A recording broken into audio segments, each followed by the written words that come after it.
Yes. Tadaan! Jan, jan, jan, jan! Pride and fame. Pride! Nakapuputi. Detergent. Ay. All you need is pride. All you need is pride. Baka naman. Baka naman pride. Baka naman. Wala pa kaming sponsor hanggang ngayon. Mag-white na kami Okay, next this time. awit is brought to you by Right. Pride, Pride. and... Pride and lesbian. Pride and pride. Pride and fame. Usapang pride. Ay, matindi yan. Ayoko magsalita dyan kasi mayabang ako. Struggle mo ba ito, Pastor? Paliwanag mo nga muna, Ate Hana, para sa mga kaawit natin and how can they Ayan, how can they relate at mag-share dito sa comment section. Oo, baka meron kayong may Kung ano yung kakilala. masasabi nila, lagay nila Hindi dyan. naman sa kakilala, pero baka may mga na-observe kayong instances na sa tingin nyo, may si naririnig Pastor, kayong mga stories. struggling siya sa pride and fame. In terms of what? Ano ba yung masabi natin na struggle Yes. pagdating sa Struggle pride and fame? Struggle talaga ng mga manggagawa yan. Yung sa paanong paraan nito nagiging struggle kapag ang glory imbes na kay God ay sa kanila na. So, sa kanilang ginagawa, 'di ba? Para yung pastor, puro ako na. Oo. 'Di ba? Struggle 'yan. So, sana naman ay hindi dumadaan ng ganun ang inyong mga manggagawa. Pero Yes. may public kasi na pinagdaraanan nila. And pride is hindi siya yung evident agad-agad. Minsan personal struggle nila 'yan. Yes. Hindi pa nakikita ng ibang tao. Kasi usually, pag may fruit na, doon mo palang maano na ay si pastor, Oo, dun struggling dadating siya. eh. Oo, doon mo makikita na may struggle siya sa ganito, ganyan. So, ano ba usually kaya na nagkukos sa struggle na pride or fame? Yan. Pas, ano masasabi? Well, syempre. Kami mga pastor. Bakit kaya? Kami kasi ang sa church kasi kami yung di ba? Parang Ano ba tawag ng very face of the, focal kami, Focal person. point. And yung attention talaga ay nasa Sa mga nasa manggagawa. pastor. Sabi nga pag ako sabi ko lagi sa inyo, pag hawak mo yung microphone at ikaw ay nakatayo sa harap, lahat sa'yo nakikinig. Mhm. There's always a tendency. Naka-elevate ka pa. Yes, there's always a tendency to na yumabang. Yung mga member mo, sinesermonan mo, sumusunod sa'yo. Pag inutusan mo, susunod May sa'yo. authority. Pag pinagalitan mo, nag-i-amen pa. Amen. Sinermonan mo na nag-i-amen pa sa'yo. Di ba? Tapos, pagkatapos mong sermon na Sunday, di ba? May love gift ka pa dun. Ayun. Kaya minsan parang nagbibiro lang ako. Pero ang pride po sa mga manggagawa is a real thing. And we always have to check our pride every time. Mhm. Every time. Hindi nyo kasi po naintindihan, it's hard to be a pastor and it's hard to be a leader. Yes. Ano? Kasi lahat tayo, kailangan natin maintindihan na lahat po ng tao given a power. Kahit ano po yan. Hindi niya kaya talaga i-handle yan. Malulunod.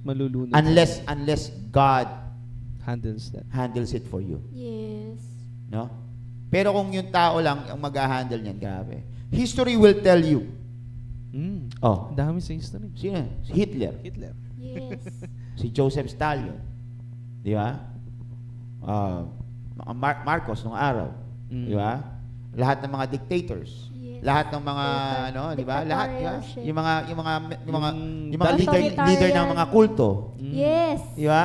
Given Yan the power, talaga. they will take. Everything. Yan, itataas talaga nila yung sarili nila Kasi tayong mga tao, tandaan natin ang unang kasalanan ay hindi si Eva at si Adan. Alam niyo ba yun? Ang unang kasalanan hindi nangyari kay Eva. Trivia yan. Di ba? Saan? Doon. Sa langit. Sino yun? Si Lucy. Lucifer. Si Lucy. Ano sabi ni Lucy? Morning star. Si Lucy. Siya kasi Ang siya na- worship leader siya parang si Hana Di ba? Hindi naman ako naghahamon. Nagka-defensive. Worship leader. At sabi sa mga, sabi yung doon, talagang maganda. Magaling. Magaling. maganda. Magaling kumanta. And sabi niya, Nasa'yo sabi niya, na ang Kaya niya din gawin yung ginagawa. kaya ko rin maging Diyos. Oo. Yun no? Pride. Ang unang kasalanan talaga is pride. Yes. No? At hindi kayo nagtataka, lahat tayo may pride. Pero kay Lucifer, kay Satan, nagkaroon siya ng pride. Sa angel, binabasa dito. Lahat ng pride may redemption. Yes. Through Jesus Christ. Si Satan lang ang hindi. Kasi at the end, sa Revelation, makikita nyo, dahil sa kanyang pride, magagapi siya. And forever siya. Hindi na siya makababalik talaga. Which tells us that pride is so dangerous. Kaya naman sa aming mga pastor, pinakaiingat. Nakamamatay ng ministeryo yan. No? Nakamamatay ng ministeryo. No? We always have to check our pride. Ano ang pastor? Ano ang dapat mong nakikita sa pastor? Para masabi mong, ay ano to, mataas ang pride nito or prideful. Tama yung word mong prideful. Yeah, prideful, meron po. Prideful or ano siya, na-overwhelm mo siya ng kanyang pride, ng kanyang fame. Ano yung mga ilang mga warning signs patawag doon, mga symptoms or something. Palagay mo ikaw, kung ikaw, mga red flags, mga red flags na si pastor, mataas na yung pride niya. We all have pride. Yes. Okay? At dapat tanggalin yung kaso lang, siyempre iba yung mas matataas na yung pride. Ikaw, ito yung may fruit na. Isang red flag siguro pas na nakikita ko is hindi na siya nagte-take in ng opinions or suggestions ng corrections or kaya criticism ng iba. Matindi yun. Yeah, Kapag hirap hirap yun. Yeah. Lahat ng sasabihin niya, yun lang ang tama. Oo. Nako. Oo. Awit. Awit na yun. Pag narinig ng correction, hindi kapatid, mali ka. Oo.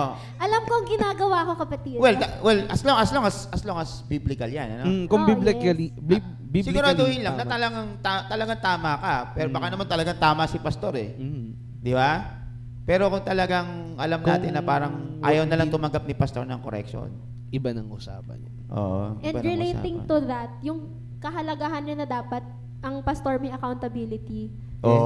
Yes. Dapat accountability. Spell accountability. Accountant to, kaya alam niya to. Explain mo nga, Ate Hannah.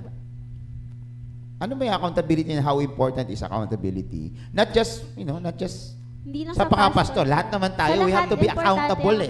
Yes. Especially pastors.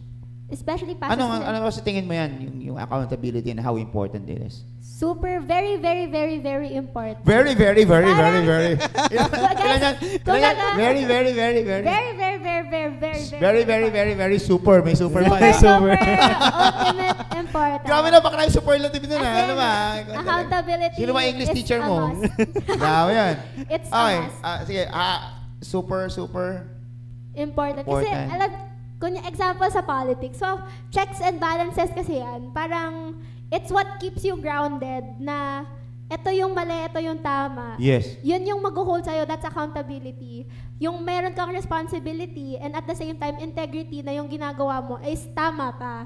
So, if there's no accountability kasi, no one's gonna keep you in check na, uy, mali na yan, hindi na yan tama. Hindi na yan kalugod-lugod sa Panginoon. Yes. Mas malaki yung chance mag-step, step over sa iyong kapangyarihan. Yes. No?